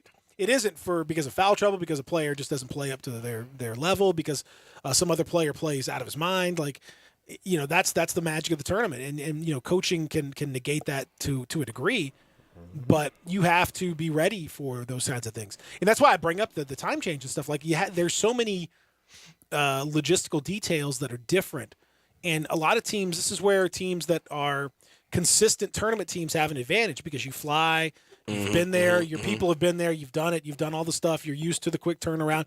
Even when you win your game, now you are all of a sudden having a scout of a team that you're going to find out about, with about 36 hours notice. You're going to have to go and, make sure that you got everything cut up. The video now is not a problem. You can get the video in 2 seconds, but it's about cutting it up and finding the right matchups and what you want to do and send the players. Can these guys synthesize that quickly? Some players are like, no problem, switch the game. Some guys, it's a little slower process. It's just a lot to it. The tournament is a really unique environment. And, the conference tournament is kind of unique too, but you've seen these teams. You've played all these other teams, twice in most cases. Right. So you know what you're getting. Like, it's not as hard to scout for this. Like, in the NCAA tournament, you haven't played, Boise this year, Gonzaga, who knows? It's going to be so. And with respect to Georgia State, I don't think you need to spend a lot of time scouting Georgia State. Probably just I will say this, though, and to something Darian said earlier. Props to Darian. It's about Chris Webber, because I don't agree. No, it's not about Chris Webber or Imani Bates being. I don't agree with any of that stuff. So. Something he did say. Memphis did beat the same Boise State team last year in the NIT. And it ain't like Boise State was in the NCAA tournament last year, so it's going to be news to them as well. It ain't like Tigers are in the NCAA. Hey, but it'll come down to pure talent, though. I think we're going to blitz these dudes, bro. I ain't going to lie. I think so, too. It ain't like we ain't beat these folks last year, bro. Like, for real. I got a serious question for you, too, Pete. You basically just laid out what a head coach and his staff is supposed to do when you are going to an NCAA tournament game. Does our Tigers not know this? Exactly what you just laid out? You need to get there earlier. You need to be prepared to scout this team in 36 hours. I'm sure if they listen to you, we should be fine. I'm sure they do, but it's a matter of actually doing it. That's what Larry Brown is here for. That's what Larry Brown's here for. Yes. Like, we should be sleeping on our laurels with this, Pete. Pete, you gonna stop being a Penny hater here on this station, man. He has been doing a lot more coaching lately. Who? Penny? No, Larry Brown. Larry Brown. Me, I've been doing a lot more coaching myself. But in all honesty, if what you said, if that's all they needed to do to at least give themselves a great shot, not saying we would win doing that, but to give yourselves a great shot, shouldn't they be doing it? Shouldn't the flight be booked for tomorrow so we can get acclimated to that time change? Yeah. Yeah. What is Penny still doing here on Wednesday evening? We're flying back. I agree. They should. So I'm with you. Right. They should be right there. They should be. It's right there. Yeah, they should be gone now. Exactly. I mean, come on, man. It's a whole different world, different situation. Don't get caught slipping. That's all my thing. If you know the routine of what they should be doing, we should have people that are paid hundreds of thousands of dollars that should put these young men in the right position to at least give themselves a chance. Don't go out there and be tired because it's 10 o'clock in the morning. That's all I'm saying. And Penny, we trust, man. We got this. I hope so. Last year, as you mentioned, he's about to kill you. He's going. This Boise Blue. Anywho news. Just keep it moving. The Tigers did beat Boise State last year in the NIT quarterfinals, 59-56. Lester Quinones coming up big in the last minute. Musa Cisse played 14 minutes in that game for the Tigers. Boogie Ellis was maybe the standout performer in that game. DJ Jeffries as well with some big numbers in that game. Do you remember those guys? Yeah. Damian Ball played. The guys they're not here. All the guys that showed up ain't here no more. Yeah, the guys that played 3 of the 4 biggest minute players for the Tigers are not on this team anymore. Hey, did they have a Jalen Duran last year? They did not. No, they did not. Hey, there it is then. Did they have Tyler Harris Ford? No, with none of that going on. I'm just. Bro, I'm about to say the last year's team is better than this year's team. It was. If you look at it, down the roster, it was. Leading scorer for Boise State, Abu Kigab did not play in that game last year, and then they have a couple freshmen who have been part of their rotation as well, including Tyson Dagenhart, who's been quite good for them of late. He was not part of that team either, so it's not exactly apples to apples comparison, is what I'm saying, from one year to the next. Don't think like People about to work these dudes, man. Why you just say can't get on the Penny train? Say it, Pete. Come on, say Why it. you just can't get on the Penny train, man? On the Peter train, I'm always on the Peter train. Nah, ain't on no Peter train. Yeah, I'm always on my train. Say it, Pete. Come on. If you say it, it'll happen. I can't say it. I mean, it's gonna be a. Don't you want to see burner? It's gonna be. Hey, the way I see it, man, this is a total tempo. Who force their will? Who dictates the game? Because these two teams have totally different frameworks and all that stuff. And the game was played at Boise's pace last year, and Memphis, squeezed out of there with a victory. This is a better Boise team. It's a better Memphis team as well. Yeah. So, it's gonna be close. I got the X factor. Take a little more time. I take a little more time. Well, you will maybe when we come back, you can tell me what the X factor is going to be. I'm looking forward to that. I got you here on the program, live from the Family Leisure Studios. Also, a reminder, of course, as you know, and I know, and everyone else knows, this is the time of year with college basketball reigning supreme. And boy, oh boy, if you aren't jumping into the mix with the NCAA tournament, then what in the world are you thinking? What's wrong with you, man? You got it. Jump on in. I mentioned 11 games already. Within the 3-point mark on the spread. It's super, super tight. Do you love those Tigers? I think Tennessee and the points is a great bet. I think Tennessee's going to absolutely smack Longwood in the first round. But it's all there. If you are brand new to FanDuel, hey, you sign up with promo code BIGHEAD. Get in on all the action because you are going to have an opportunity to have a risk-free bet when you sign up with a promo code BIGHEAD on FanDuel Sportsbook. Also, even if you are already an account holder, as Anthony Sain, myself, Darian are, all customers get a risk-free bet on the bracket. So just sign into the FanDuel Sportsbook app to claim your risk-free bet. Today, bet on the underdog, bet on the favorite, bet on the Tigers, bet wherever you want to go. You can do it with FanDuel Sportsbook because there's no better place to bet the NCAA tournament than FanDuel Sportsbook. Join now with promo code BIGHEAD, or if you already have an account, sign into the FanDuel Sportsbook app to claim your risk-free bet today. Must be 21 and older and present in Tennessee. Refund issued as non-withdrawable site credit that expires in 7 days. Max refund $5. Offer is non-transferable. Restrictions apply. See terms at sportsbook.fanduel.com. Gambling problem? Call Tennessee Redline 1-800-889-97 89. We'll back after this, wrapping it up. Real Sports Talk, Sports 56, 98.5. You have opinions? Well, you gotta have an opinion.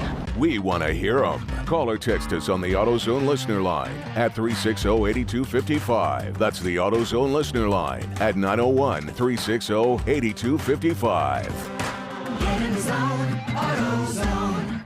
It's been said that the world always looks brighter from behind a smile. So why not let my friend, Dr. Mehdi Sadeghi, and his friendly staff at the Smile Center Memphis help brighten up your world. The Smile Center is a local family dentistry located in Germantown, specializing in cosmetic crown veneers, teeth whitening, and Invisalign clear braces, all with free consultation and second opinions. New patients are welcome, and if you don't have dental insurance, don't frown. They have an in-office plan to fit your specific needs. Same-day emergency service available as well. Give Mehdi a call, 309-1333, or visit their website at smilecentermemphis.com.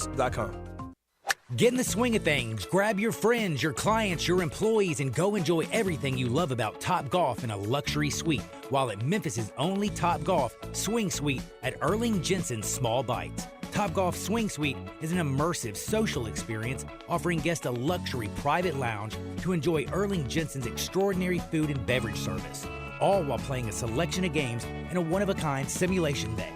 Topgolf Swing Suites are great for work outings, celebrations, or just getting together. It's fun for the whole family. It's fun for golfers and non-golfers alike. They have more than just golf. They have soccer, baseball, zombie dodgeball, football, and more. Located at 5069 Sainterland, adjacent to the Doubletree East Memphis. Check us out at SwingSuiteMemphis.com or call us at 901-58-SWING. Again, that's 901-58-SWING at Memphis' only Topgolf Swing Suite at Erling Jensen's Small Bites. Book your suite today.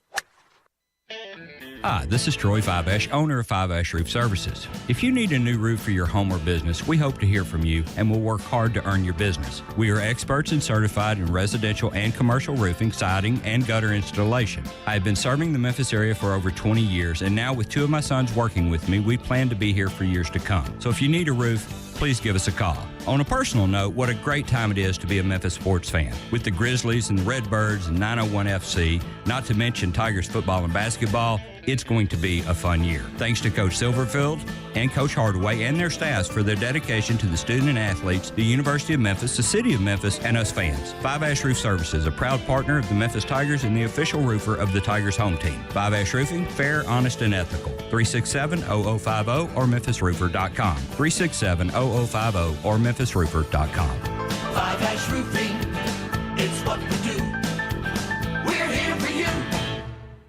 The Jeep Celebration event means huge savings at Gossett Chrysler Jeep Dodge Ram Fiat on the Pike. 2021 Jeep Renegade Latitude, we Gossett at $369 a month. Need muscle in your life? 2022 Dodge Charger XST, $487 a month. 2022 Ram 1500 Tradesman Quad Cab, $529 a month. And 2021 Fiat 500X Pop, we Gossett at $359 a month. Plus, trade up and we'll give you more for your ride at Gossett Chrysler Jeep Dodge Ram Fiat. So drive past the rest and come to the best or shop online anytime at GossettMotorCars.net. If you want it, we Gossett at Gossett Motor Cars. All 75 months at 3.99, 3,500 down, must finance through Chrysler. Renegade, MPN 28108, MSRP 285. Charger, NH 126,525, MSRP 36,780, 1500, NS 148,242, MSRP 39,010. Pop, MP 944,748, MSRP 28,560. Includes all rebates and incentives. Excludes tax, title, and license with approved credit. See dealer for complete details. Offer valid through 3/21/2022. Dealer stock only. The field is set, and 68 teams are set to battle it out for a national title. And Sports 56 and 98.5 are once again your home for the action. Join us for exciting tournament action with select games from the first four through the final four and the national championship game. Tournament action on Sports 56 is brought to you by A1 Towing, Slow Down Memphis, Rural Smith Realtor, and Civil Axe Throwing. We are your home for March Madness action in Memphis. Sports 56 and 98.5 FM. Now, back to Sports 56 Grind Time. This hour is brought to you by Poultry Power. Here once again are Peter Edmiston and Anthony Sain.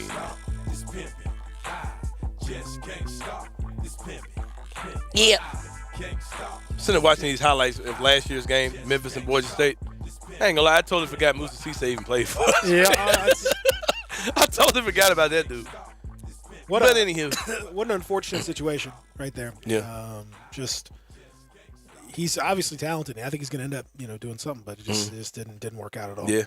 We talked about the X Factor. I don't know if you've. Oh yeah. Oh no, I ain't forgot that. What's the X Factor for the Tigers? We didn't have Alex Lomax last year. I guess what's his name? You know what? He was out, wasn't he? He did not play. That foot. He about to show y'all something, man. Alo about to show y'all something. Alex They ain't never seen Alo. They ain't never seen Alo. Lomax Factor. The Lomax Factor.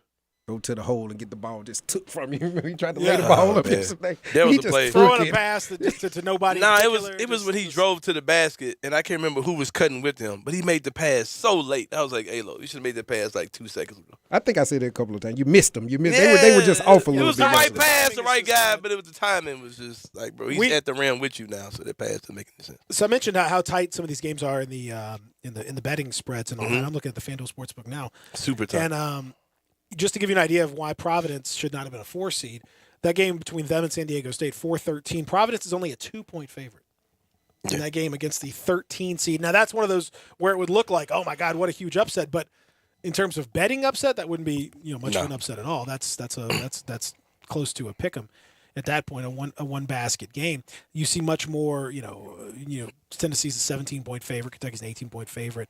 UCLA's a 14-point favorite over Akron. That's another 4-13 game. So, I mean, again, it's just you could see where the difference comes in.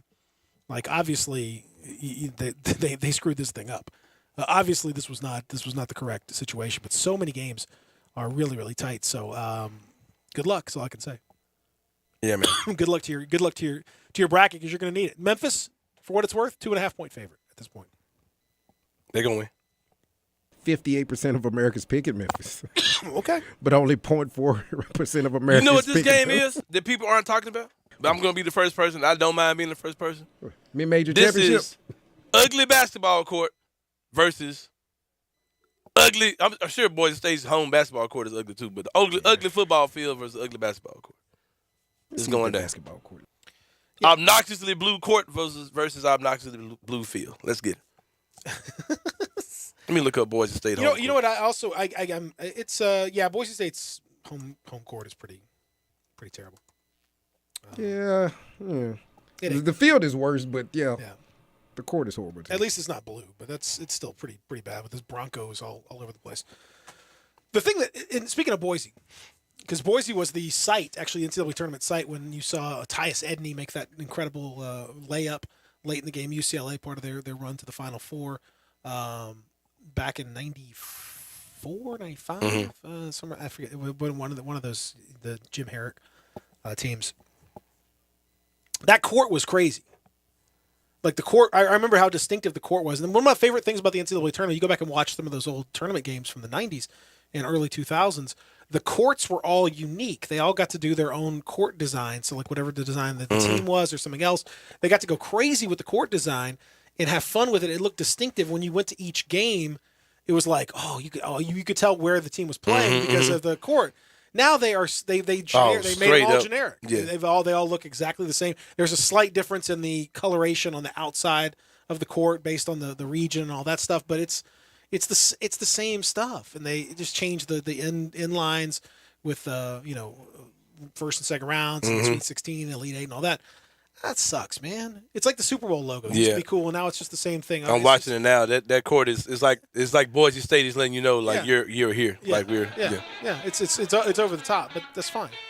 I don't know. I hate that stuff, man. It sucks. It used to be so distinctive and fun. Yeah, it's sterile. It's sterile as hell now, for sure. So tomorrow on the show, we're going to talk to John Gassaway. We're going to get into the numbers. We're going to get down into the nitty and also, dare I say, the gritty as well. We're going to do that. In addition to that, we're going to talk to our buddy CJ Hurt about the Grizzlies and where things are for them. We're going to get into a whole lot of discussions about that. And we're going to talk to Steven Johnson because who better to talk about Tigers the trip to Portland to play Boise than Steven. So busy show tomorrow. Hope you enjoy it. Busy show coming up for the boys on Sports Time next. Everybody, have yourself a great Monday. Stick around.